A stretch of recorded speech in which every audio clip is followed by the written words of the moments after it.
Salut tout le monde, bienvenue dans l'introduction sur le marché boursier. Alors, qu'est-ce que vous devriez savoir dans ce module réservé à l'introduction sur le marché boursier?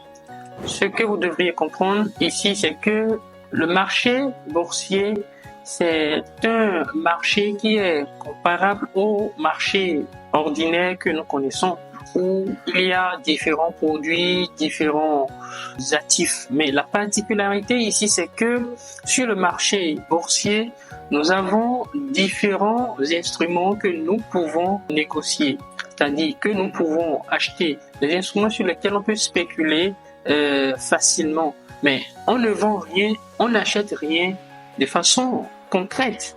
Nous sommes devant notre écran d'ordinateur, nous passons de différents ordres, que ce soit d'achat ou de vendre, et nous allons se faire de l'argent sur la différence de prix qu'il y aura entre l'actif sur lequel nous sommes en train de spéculer. Alors, le premier marché boursier que nous allons vous présenter, c'est le marché des indices synthétiques.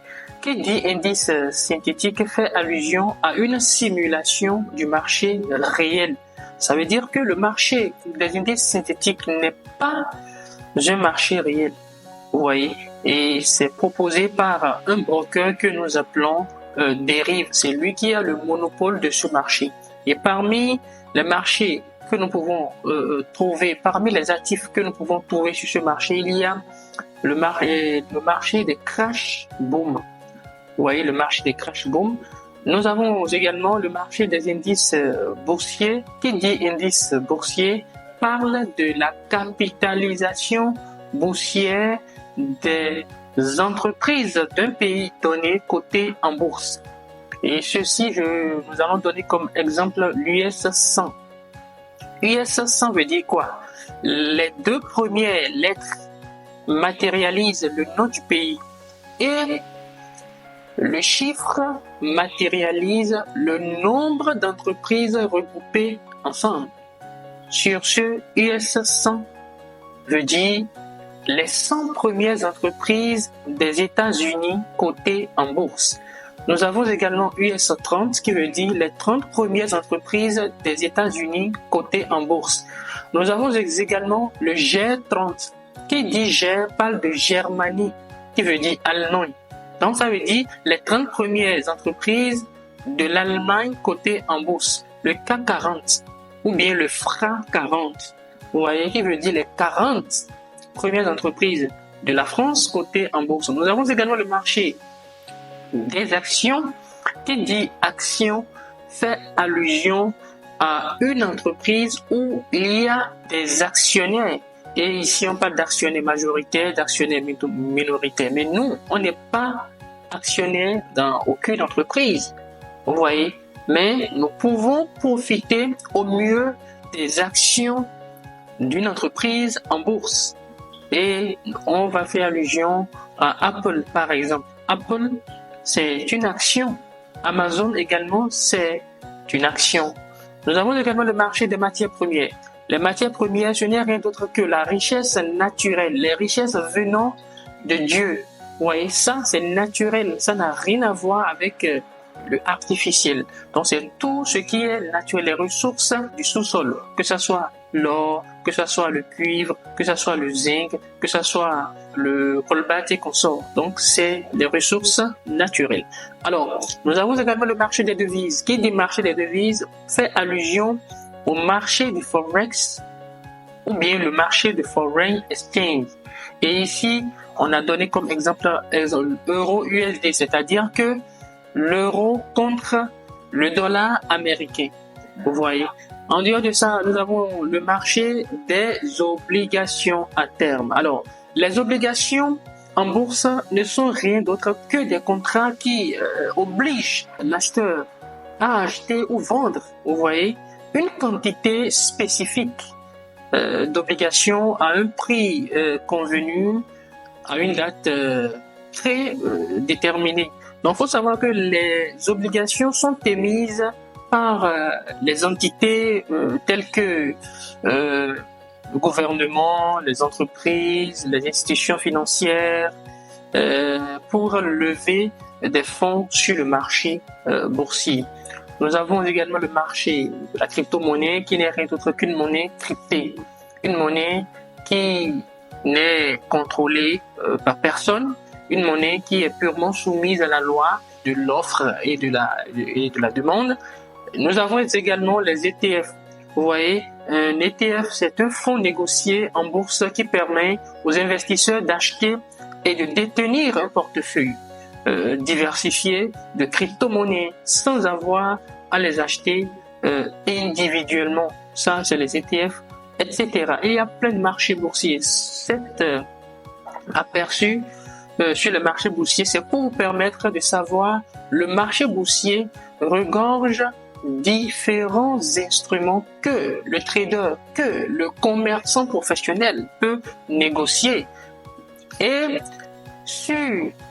pour avoir accès à ces différents marchés, il y a des plateformes qui nous permettent de faire des analyses sur ces différents marchés. Et c'est de là qu'on fait allusion au TradingView qui est sur l'écran ici, le TradingView ou bien le TradingView Binary.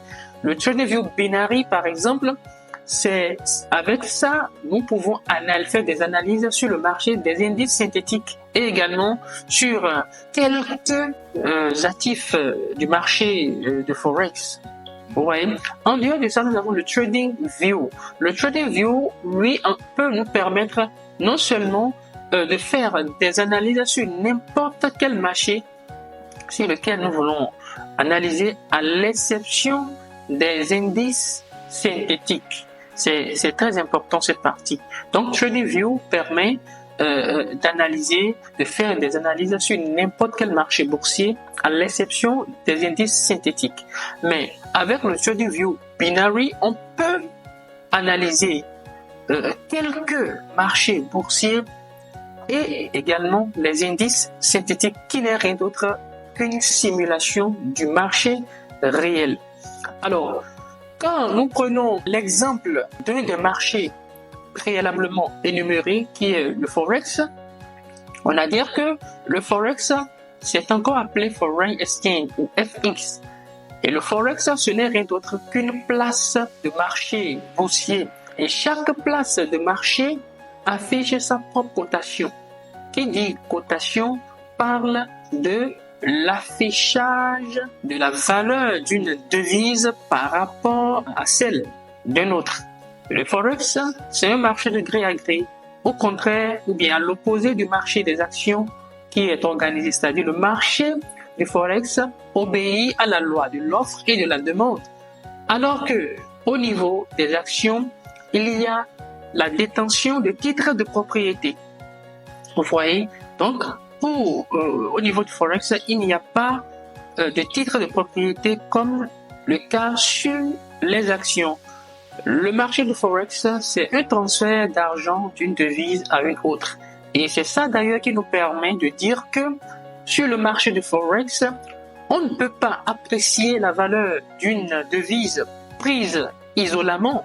On va toujours apprécier la valeur d'une devise par rapport à celle d'une autre devise. Et c'est ça qui nous permet de dire que les paires de devises sont soumises à un régime variable. Vous voyez, sont soumises à un régime variable. Et ici, notre intermédiaire, celui qui nous permettra d'acheter une devise par rapport à une autre devise ou bien de vendre une devise par rapport à une autre devise sera le courtier. Et ce courtier nous permettra d'exécuter nos différents ordres sur le marché du Forex. Alors, nous avons deux grandes catégories de devises. Nous avons les devises fixes qui sont contrôlées par les USA.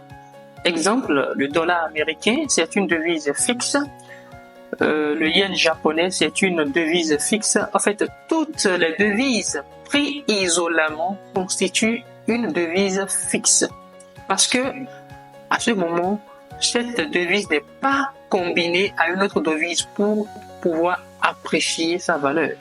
Mais les devises flottantes, fait allusion déjà aux paires de devises, c'est-à-dire une devise est qualifiée de flottante lorsque cette devise est soumise à la loi de l'offre et de la demande, c'est-à-dire est fonction de l'offre et de la demande, varie en fonction de l'offre et de la demande. Et dans les devises flottantes, nous avons les paires de devises majeures. Une paire de devises majeures, il faut savoir à partir d'aujourd'hui qu'une paire de devises majeures est une paire de devises dans laquelle nous avons le dollar américain.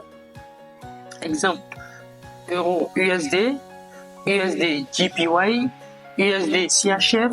Tant qu'on a le dollar américain, c'est une paire de devises majeures. Alors, les paires de devises mineures.